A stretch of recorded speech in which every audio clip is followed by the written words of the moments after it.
I never believed that there was something that I couldn't do or that there was something that was too big. And I've always believed that you start before you're ready and you figure it out as you're going along. And, I've said this to you before. It doesn't mean that you shouldn't be prepared or you shouldn't have the knowledge. But if you've got that preparation, you've got that knowledge, and you're just not starting because you're nervous, you've got some cold feet, you just need to start. Welcome to the Phil Klein Dental Podcast. Today we have a truly special guest, someone who has never let anything stand in her way when it comes to pursuing her passions in dentistry. Dr. Carla Cohn, a general practitioner with nearly 35 years of experience, has dedicated her career to pediatric dentistry. Along the way, she has faced obstacles, navigated her journey as a woman in a historically male-dominated profession, and most importantly, discovered the power of following her passion without hesitation. In this episode, Dr. Cohn will share her story, how she overcame early challenges, redefined her career on her own terms, and why she believes that when you're passionate about something, you should go after it fearlessly. She tells her colleagues and friends that delaying action will only hold you back from doing what you truly want. Her motto, start before you think you're ready. Before we bring in our guest, I do want to say that if you're enjoying these episodes and want to support the show, please follow us on Apple Podcasts or Spotify. You'll be the first to know about our new releases, and our entire production team will really appreciate it. Dr. Cohn, it's a pleasure to have you on the show. Well, I thank you for having me. It's a pleasure to be here. Yeah, so you've done so much in dentistry and you've done it differently. And it's, I've talked to you over the years and I've seen how your career has evolved in really entrepreneurial ways. And it's very impressive. And that's why I wanted to do this episode with you. Plus, I love Canadians, and I know that's a whole nother story. Thank you. Yeah, we love you too. Yeah, see, I hope so. I hope everybody feels that way. But outside of the political stuff that's going on, we're all good friends and good neighbors. So as a woman entering what has until recently or traditionally been a male-dominated profession, what challenges, if any, did you face in dental school, for instance, and early in your career, and how did you handle them? So I graduated dental school in 1991 to put it into perspective. And at that time, I was absolutely the minority. We had, I think 20% of the class was female, or maybe perhaps a little bit less. And I just thought I was one of the guys. I actually didn't think that I was uniquely a woman. And going through what I went through then, if I was going through it now, I'm pretty sure I'd see it through a different lens. But I didn't see myself as any different. Looking back on it, I do see, of course, the instructors spoke to me differently. They responded differently. We had this, like every dental school, I imagine, has this huge clinic with 100 chairs in it or something like that. Felt like 100, maybe it was less. And I'm in there on the other end of the clinic, and there was this, at that time, he was an older dentist, and came out with his little leather bag, and he would yell across the clinic to me, "Hey, girly, what you doing?" And I thought, okay, hey, that's me. He's talking to me. I'm pretty sure if he would have said that now through the lens we're looking at, but at the time, it wouldn't go over so well, right? It would not. Then it was normal. Is it normal? I don't know. I mean, what school I struggle with that. Where was that? I was at University of Manitoba. Oh, Manitoba. Wow. So that's my hometown. That's still where I live. Yeah. He's long gone. I think things have changed. Well, I think the person that did that, you're saying that was an instructor? Yep. Oh yeah. And like you said, he was an older man at the time. He was. Yeah. He was. Yeah. Okay.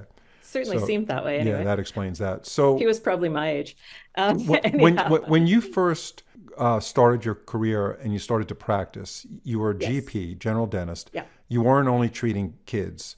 Right. Did you find at that time any different response? And it's hard for you to measure that because you're a woman, and I'm asking you to compare what a typical response would be for a new patient when their dentist is a man. Now, is there any way for you to measure that by talking to your colleagues or noticing things that people would say or do because maybe they never had a woman dentist before at that time? Yeah, I don't know that I felt any different as a young dentist. I certainly didn't feel like there was any in general any lack of respect or anything like that. I was often mistaken as the nurse or as the assistant. Like that was Right. typical in my really early days that they, if they didn't know who they were coming to, which was that was the beginning. That's How, how we how started did you dentistry. handle Nobody that? knew who I How did was. you handle that? Oh, I just corrected them, and I never thought that it was a horrible thing. I just thought this is how it is. Right. This is what people think. This is what Yeah. they See, view me as. yeah, and the thing is when you talk about this stuff, you have to realize that it's indicative of the times. It's not something Yeah, where someone is particularly offensive. And I'm not trying to make an it, excuse for someone's attitude towards a woman, but you have to keep in mind that that person who is looking at you as most likely the staff member or the nurse or the hygienist, their entire life, that's what they've been exposed to. And they've never exactly. had to work with a woman dentist before. So, And I never took it offensively. If somebody would say that now, would I take it offensively? I don't know. I'm still not sure yeah. Well, that whether I would, would take it yeah. offensively, but Well, that's how it was. if they say it now, they're not getting off the hook because of the times. Mhm. They're just not really aware of Yeah. what's going on. We'll be getting right back to our guest in a second, but first, we all know that to achieve healthy, beautiful smiles, we sometimes need to align the teeth. And to do so, aligner therapy is a great option. So why not set your practice apart with 3M Clarity Aligners Flex from Solventum, formerly 3M Healthcare. Designed for comfort, Clarity Aligners Flex feature a thin, flexible design, yet they deliver excellent force persistence over a 2-week period. Plus, they resist scratching and stains, and they're backed by a dedicated clinician team providing support every step of the way. With a variety of affordable case-type options, single or dual arch, Clarity Aligners Flex offer a great value to your patients and practice. To learn more, visit 3m.com/clarity-aligners-flex. Your path to pediatric dentistry, I think that's a very inspiring story. Um, how did your experiences shape your approach to treating young patients? And when I say young patients, mostly kids. And now you're almost, I'd say you're 100% pedo. You're I even am. working in a surgery center, which is amazing, where you have built an entirely different practice by going to a surgery center and doing, sleep dentistry on these kids. Yeah. Yeah. So what was the beginning of the question? Yeah, so I tend to do that. Yeah, I ask the question first and then I talk for a minute, and the guest has no idea where we're going. So, None. what inspired you? And even though we've done a Uh, lot of episodes together, you still don't know my style yet. I, Um, I do. I just lost my train of thought there. yeah. Okay, I So got you. I got the question. yeah, okay. What inspired me to do what I'm doing now? So it was fourth year dental school, and we had a pediatric internship at the time that would be after, so like a GPR is what they call them now, right? Only it was pediatrics. And so the dentist who ran that pediatric resident internship approached me, and he said, I think that you should apply for the pediatric internship.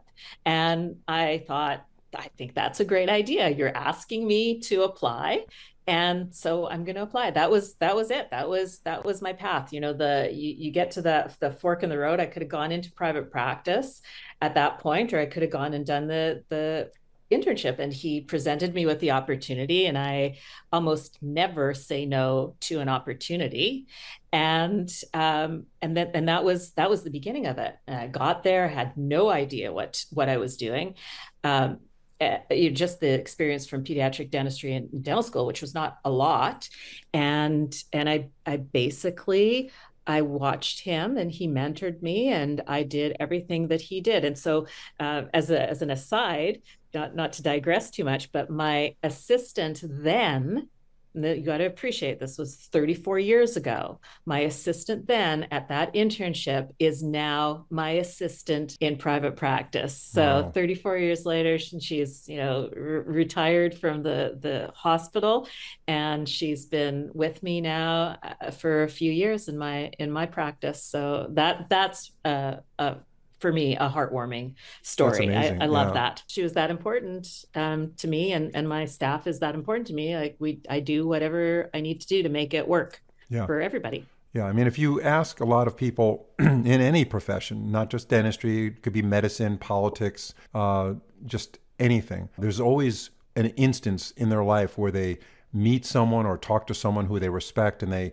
get offered an opportunity and they decide to take it, and that changes Yeah. the course of their life. And Yeah. you just have to know when to say, yeah, I'm going to try that. I'm going to do that. If you don't get out there, you're not going to find that path that makes you really satisfied. You have to get out there, and it doesn't always You have work to the get out first there. time. Yeah, it doesn't always work. That's right. That's right. But you never let being a woman deter you. Everything that you did as No, far as your career, you didn't even think about it. You just, I didn't even think about it. yeah, yeah, I did not think that there was a barrier. I didn't believe that I was any different than a man doing this.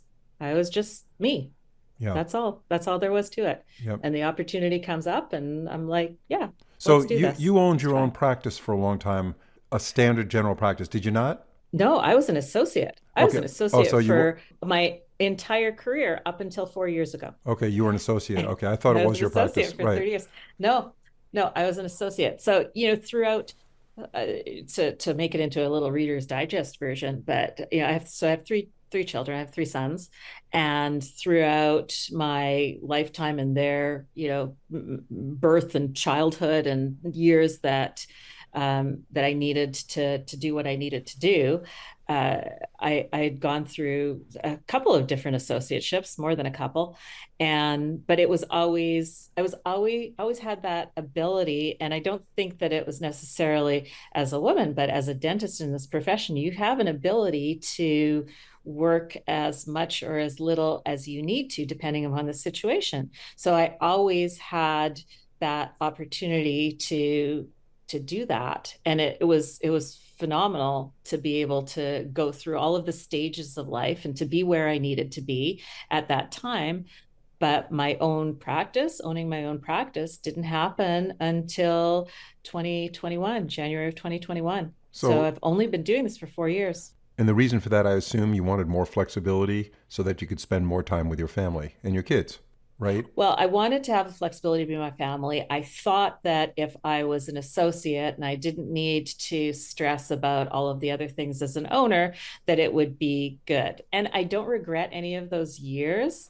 I think that I was probably wrong in assuming that that was the way I should go. And then the move to what I'm doing now was a combination of several factors, and the timing and what was happening in the world, and the fact that my kids were now basically grown up and out of the house. So it all came together at the right time. Yeah, and tell And and I've tell tell us what you did 4 years ago, real yeah, quick, so before we get into it, for because we've covered that on a different episode, but people may not have yeah, heard that episode. Tell us, 4 years ago, sure. things changed completely for you, and sum that up for us. Pretty Yeah, remarkable. so yeah, the my whole world changed 4 years ago. I decided that I needed to limit my practice only to the operating room part of my practice, so the kids that need to be seen asleep under general anesthesia. And so I left the traditional kids practice that I was at the time, where I was doing both. I had my awake kids that I saw three days a week, and then I did my OR the other days, and I'm like, I'm out, I'm on my own, and I left, and my practice, which referral based for the operating room part anyway, just kind of continued on. Now I have a 100% referral based operating room practice for kids that need treatment under general anesthesia. No bricks and mortar. I go into a surgery center, rent space, do my thing. Everybody, my staff works virtually, except for when we're chairside, obviously, or bedside, as the case may be, very obviously. And it has been phenomenal. It's been a great jump off of that mountaintop, or I guess it's not off of the mountaintop, or onto the mountaintop. How's that? Great Yeah. jump up onto the mountaintop. So it's not a dental surgery center, though, necessarily, right? No, But do no, you it's need X-ray equipment? Do you have a yeah, standard digital radiograph capabilities we there? do. Plus, what Yeah, about CBCT? yeah. No CBCT. So we do have the unit. We have four operating rooms that we run. Sometimes it's four dentals that's running. Sometimes there's cataracts in the other room, plastic surgery, a whole bunch of things happen in the other rooms, depending on who's booking what. And so our unit for our radiograph machine, goes from room to room. We have a little pod that we do our radiographs on. It's all digital, and dental units in each room, mobile dental units in each room, carts, and it's a great way to work. Yeah, you really found your calling. I mean, you really enjoy what you're doing at this part of your career. I mean, I do. I love it. you're in your fourth decade of doing this, right? Oh wow, Yeah, I know, yikes. scary. Yeah, I know. don't say Yeah, that. join the club. Yeah. Listen, it's super inspiring to hear a dentist who's been practicing for, you got out in 1991? I did. Yeah. Yeah, So you've been practicing a while, I but have. you're not in a rut. You're not No. um, using the same techniques and sticking to the same way of doing things. You've embraced all these different new technologies which are out there. But on the other hand, you don't buy everything the salesman tries to sell you. You're very No, of course not. discerning. You're very discerning on Yeah. what you actually need. You've used technology to completely transform the way you practice in a very efficient and productive way. You do a lot of things online, even your consultations with your patients we talked about. And then you utilize all this really cool software that interacts with each other, where all these phone calls are recorded and you can dictate your notes and it all goes up to your patient records. And, Yeah. how often do you spend in the surgery center doing the actual work, the clinical work? How many days a week? We'll be getting back to Dr. Cohn in a moment, but first, when it comes to the final step in indirect restorations, cementation is crucial. That's why thousands of top clinicians rely on Theracem by Bisco. This dual-cured calcium and fluoride-releasing self-adhesive resin cement is ideal for luting crowns, bridges, inlays, and onlays, with no need for a primer. Theracem forms a strong bond directly to zirconia and most dental substrates. Its easy cleanup, convenient delivery system, high radiopacity, and continuous calcium and fluoride release make Theracem a top choice among dental cements. For cases where you choose to apply an adhesive separately, Duolink Universal Adhesive Resin Cement is the perfect solution. Compatible with all dental materials, it works seamlessly with Bisco adhesives, such as Z Prime Plus and Porcelain Primer, ensuring optimal strength and adhesion. It's time to get the most out of your indirect restorations with Bisco's advanced dental cements. To learn more, visit bisco.com. So I'm there about I have about 40% of the week is surgery center time, but I have associates that work with me as well. So me personally in the surgery center, not as much as I used to be, that's for sure. So when you say associates, these are other doctors in your Yep. practice, or they're or Yep. the oh, okay. So you have associates. I do. Wow, Yes. very cool. So Yeah, tell us about Litsmileacademy. Now you also teach a lot, and that's a big part of your I do. career satisfaction. You like sharing your experience with others, and you're a mentor. There's no question about it. So tell us about your academy and tell us about what it's like to be a mentor and what you're getting out of it and what you're giving back to the dental community. Yeah. So I've been teaching for about 15 years. So about 15 years, somebody put a microphone in front of me and told me that I had an opportunity to give a lecture. I had no idea at that point. I didn't own a camera, no slides, nothing. I didn't realize how much was involved in all of this. And since then, I get invited places. I go to AGD. I'll go to a convention. I've been to Chicago Midwinter, and then I wanted to be able to create something myself that was my own. And so that's when I started Litsmileacademy. And so basically, I'm going out and I'm teaching what I teach. Dentistry, pediatric dentistry for the general practitioner is what I teach.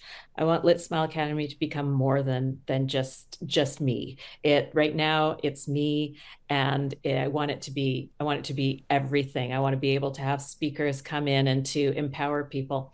Right now, I've got workshops that I've got set up. I've got one coming up in the summer, and then I've got a continuing education event in November coming up, which is going to be a week. So it's going to be myself. I've got an endodontist coming that's going to speak. We're going to have somebody speaking on ergonomics. So it's going to be a week of continuing education and practical stuff that you can take back to your practice. I wanted to have an environment where people didn't feel embarrassed that they couldn't ask a question or be participate in it. So Are these that's mostly my, young dentists, or what age? What's the you know, demographic look like? it's everything. I would say probably it's bordering more than 50% on younger dentists, but I have people that have been practicing for longer than I have and will attend my courses and give me all of this lovely feedback on what they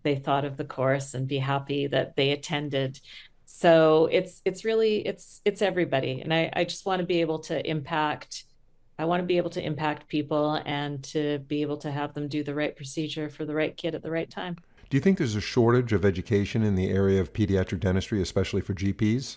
I do. I do think there's a shortage of education for pediatric dentistry. I don't think there's a lot of people out there that are doing it and talking it. I look at what I'm doing and I look at what's out there, and I think there's a need.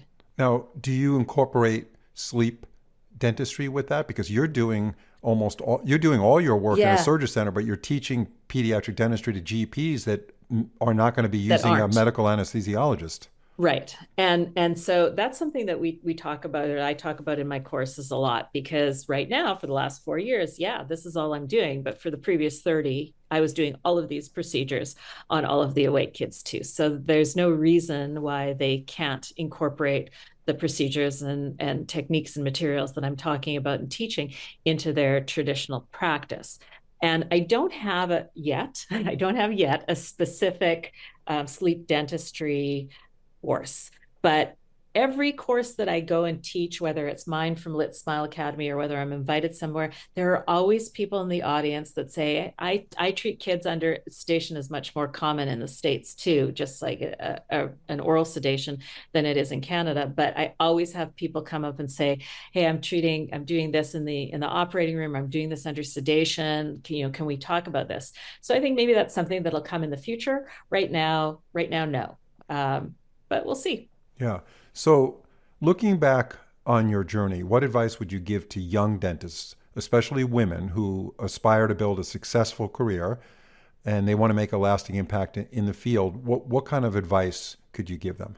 I never believed that there was something that I couldn't do or that there was something that was too big. And I've always believed that you start before you're ready and you figure it out as you're going along. And, I've said this to you before. It doesn't mean that you shouldn't be prepared or you shouldn't have the knowledge. But if you've got that preparation, you've got that knowledge, and you're just not starting because you're nervous, you got some cold feet, you just need to start. And remember, I say in my courses, right, you're never too old and you're never too late, because I did start this late in life. And I want to empower people to start now. I don't wait until you're 50 something years old to jump and do what it is that you want to do. Do it now. And, then let's talk in a year and see how that's been going. Yeah. So it's no great advice. It's kind of like, and I don't mean to say this in a way that may sound disparaging to people, is fake it until you make it. Absolutely. Yeah, fake it until you make it is Absolutely. something that, there's a lot of substance to that phrase, Yeah, and it's not a negative thing, because it's not. you need to take the plunge and do something for a while that you're not fully confident in, and most of the things that people don't do are a result of self-imposed limitations. There's no question about it. Absolutely. I always No believe that. question. Yeah, I mean, No question. you want to not do something, you'll find a reason why you shouldn't Oh, do it, and that's absolutely. and those reasons are self-imposed. Um, And yeah, yeah, our personality as dentists, as being so detail oriented and specific and organized, I think that limits us in a lot of ways. You have to break out of that box. yeah. I mean, I talk to dentists that are doing implants now. They're not anything other than a general dentist who has gone out and seek the highest level of continuing education and professional development courses. They've taken it Yeah, all, and they have learned from mentors. They watched and learned and asked questions, and that's what they, for someone who wants to get into more, expand their practice into treating kids, you're the one that they should be talking to through this program. And absolutely. because you have done this for so many years in so many different capacities, and It's great that you're giving back. I mean, education is not a big money maker for anybody. It's not. Yeah, it's not. So It's if, not. if people think the incentive for someone to start an academy or a CE academy is to get rich, there's Uh, other ways to get rich. Yeah, you can uh, practice and buy precious metals or invest in real estate. Yeah, yeah. Or but just do dentistry. yeah, And it's that's right. like, Right, but there comes to a point in a dentist career where a lot of us want to expand our horizons, and they just don't want to sit there and pump out more dentistry until they're 67 years old and they quit. yeah. Yeah. There's so much opportunity, and there's a lot of opportunity for women, and there's a lot of women mentors out there that I know. Susan McMahon, she's one that has a Yeah. program. Dr. McMahon, Hmm. she's always talking about things and so Yeah. forth. Love So her. yeah, and Yeah. Dr. Lori Rainey is someone who's very Yeah. inspiring. Yeah. All these individuals, I've talked to all of them or not all of them, but many of them on this podcast. They do Right. webinars with us. It's really great stuff. So have a great evening. Thank you so much, and Thank you. hopefully I'll see you at a show in Chicago or New York, and Absolutely. maybe it'll be getting warmer soon in Canada, and you'll be able to get outside a little bit. Maybe we can Yeah, always hope. yeah. It's my pleasure to be here. Every 3 or 4 months we talk about Canadian weather because I'm so impressed with people that survive through that cold. It's just to me, it's like you got to really It, love where you are because those are tough it, winters. Yeah, it's just a way of life. yeah. It's all good. All right. Thank you very much, Dr. Uh, Cohn. You take Thank care. you for having me. You too.